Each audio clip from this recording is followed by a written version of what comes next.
about reactions involving multiple steps. So let us see some examples of reactions involving multiple steps. For example, if you take typically, you would have come across in your inorganic chemistry that hydrogen peroxide is a powerful oxidizing agent. So what happens? It oxidizes iodine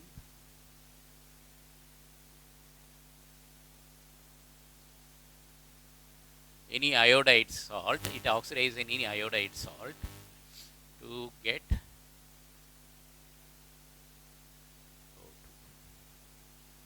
so given a chance this O will come out. This reaction happens in an alkaline medium in the presence of any iodide salt. So if you see this reaction, the reaction doesn't take place in a single step. So they have seen the entire chronology of the way the reactions are happening in the whole set of reactions. They said there is a first step, there it is involved in two steps in the sense S2O2 plus I minus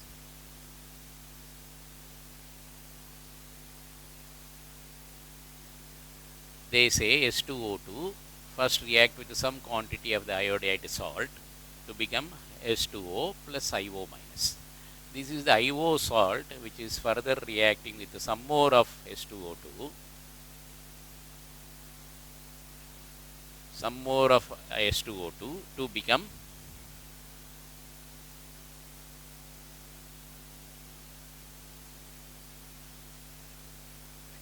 S2O plus I minus plus O2. So now the reaction is involved in two steps. What is new in this thing is we have seen such a product like IO minus. Okay. So in such a case, this IO minus is a product which is formed in between. So this is called an intermediate.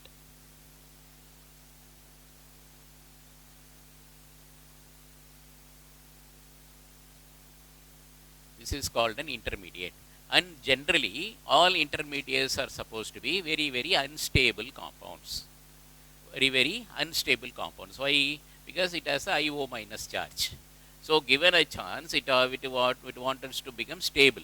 So, how it can become stable? By leaving out the minus charge. How the minus charge can be left? So, through by making it as I2 and O2. That is what we are saying in this reaction. So, there is now a formation of an intermediate and the intermediates further reacts with some more of the reactant to give the final products. So this is a reaction involving multiple steps. So in case if such a type of reactions is there where there are multiple steps, how to find the rate? It is very simple in the sense we have to classify of these two reactions which one can contribute to the rate.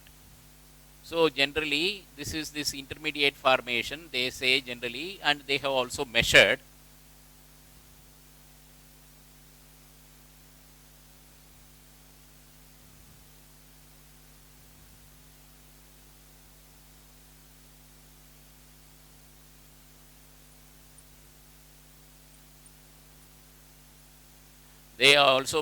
the timing for this S2O2 to get converted to IO minus. They found the time it taken as more. Once this intermediate is formed, that in itself is unstable, so you need not have to bother because it will itself initiate the further reaction to become stable. So the first step is a slow step and the second step is a fast step. Whenever we are taking a rate, accuracy of arriving at the rate is very important. In case if a reaction happens very, very, very fast, it is very difficult to arrive at the rate with more accuracy or with more absolute terms. So whatever is a slow step, in the slow step the measurement is easier. Rate of measuring the rate of change of initial concentration, final concentration of the reactants are easier. Okay, and even because it is going to happen in a slow period, the rate of change of concentration also is going to take a significant quantity of time. Okay, so the measurement of the rate can be more possible here.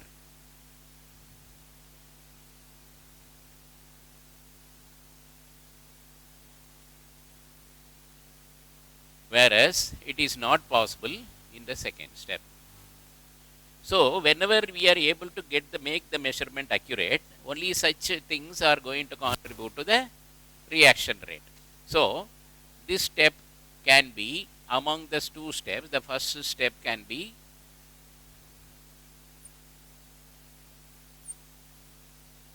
be also said as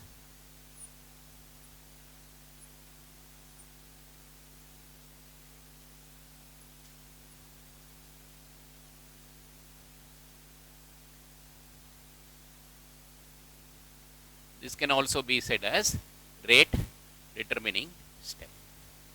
Okay, so the first step where we can get the rate measured accurately is the rate determining step.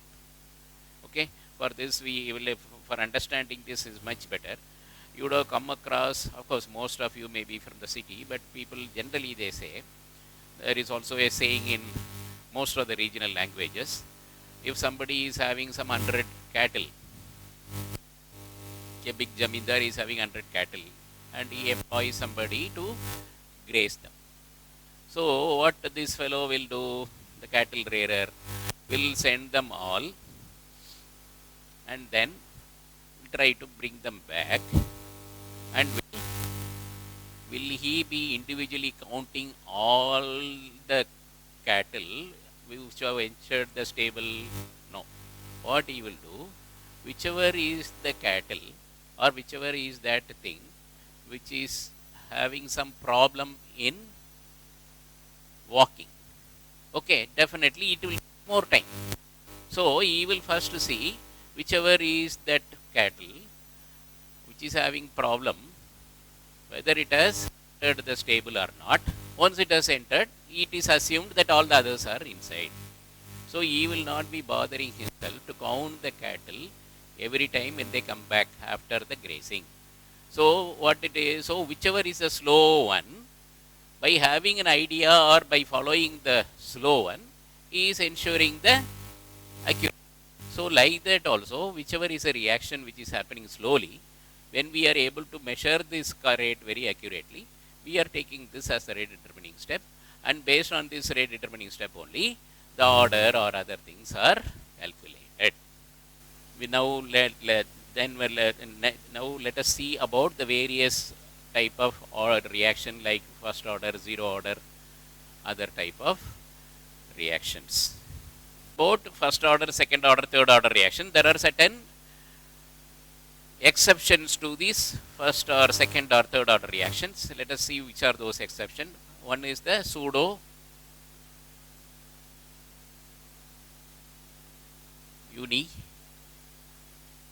unimolecular or pseudo order reaction. Since we have been talking about order, let us avoid multiple terms to get yourself considered. So pseudo order reactions. What are pseudo order reactions?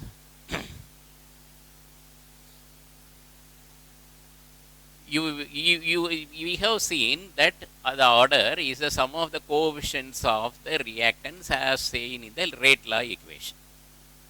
Say for example, in the rate law, the sum of the coefficients is maybe 3, but the order is only 2.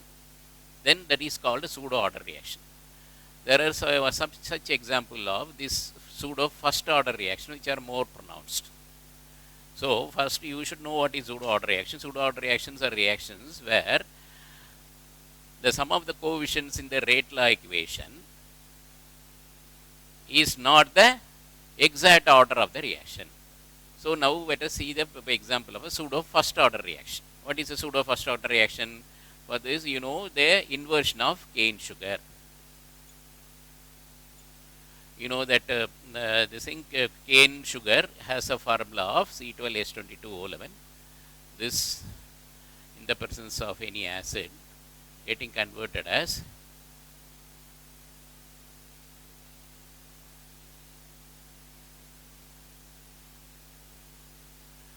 glucose and fructose. Okay, so this is this C12H22O11 becomes C6H12O6 and C6H12O6. Here, this happens only. This change happens only in the presence of water. Okay, and the presence of acid, and you should also have quantity of water. So, as per the calculation of rate is what? Sum of the coefficients. Here coefficient is 1, the coefficient is 2.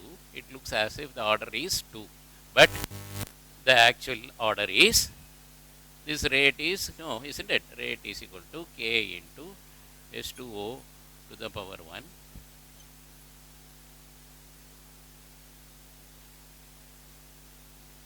So, this is a rate law equation, or rate is equal to K into H2O, concentration of H2O raised to the power 1 because coefficient is 1, and concentration of C12H22O11 raised to 1.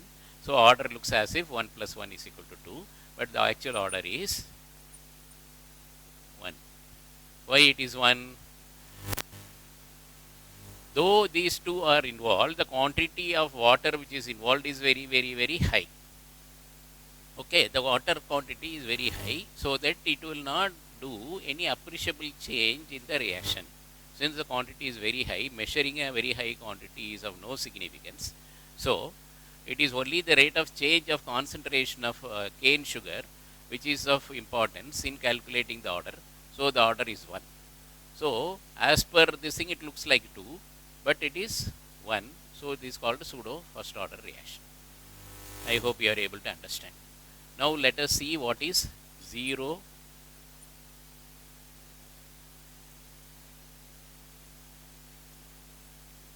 order reaction. Zero order reaction. We will analyze it with the presence of one example, S2 plus Cl2 in the presence of H, that is sunlight, becomes HCl. Hydrogen gas plus chlorine gas in the presence of sunlight is getting converted to HCl, or typically what the one which we have seen, 2HI, the presence of a catalyst becomes H2 plus I2. Okay, so in these two reaction, though, so rate law equation what? This is H2 to the raised to the power 1, Cl2 to the raised to the power 1. So, it will be 1 plus 1 is equal to 2.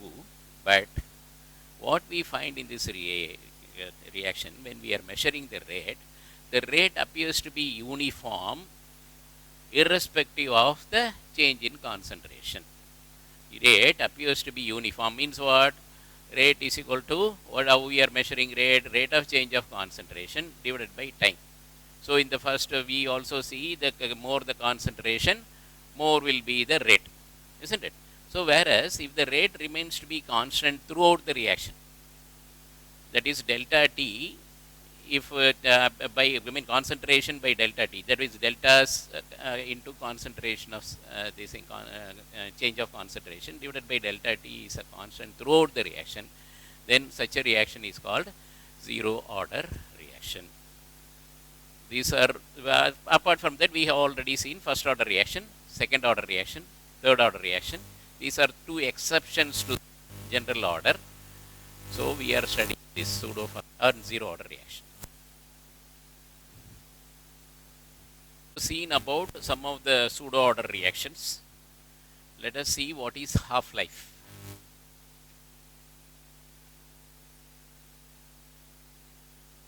Half-life is generally defined as the time in which the initial concentration of the reactants fall to 1/2 of its original. Say for example, I am having 1 mole of the reactants. After some time, it becomes half a mole. So, how much time it takes to convert from 100%, that is 1 to half, or from 100% to 50%, is called the half-life. So the time taken to for the initial concentration to fall to 1/2. So for now let us see what is a half-life for a zero order reaction.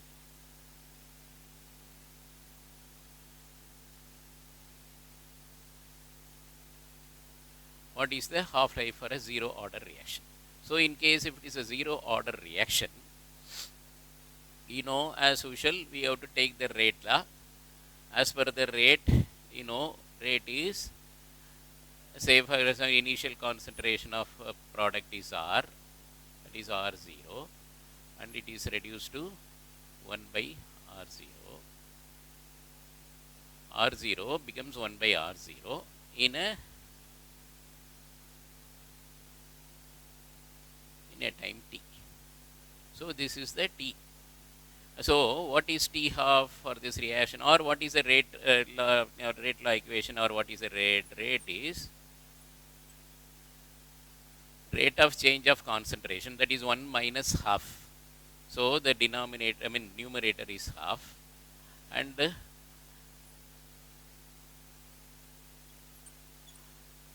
rate of change of time is t half. Now, because time is actually whatever be the time, we are taking it as t half. Because why we are taking this now like this, I will come to this.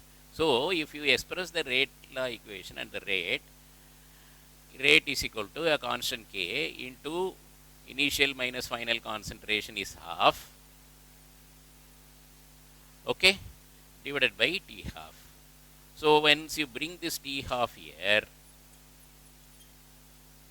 okay, if t half here, then it becomes 1 by 2, okay, 1 by 2, it is going here,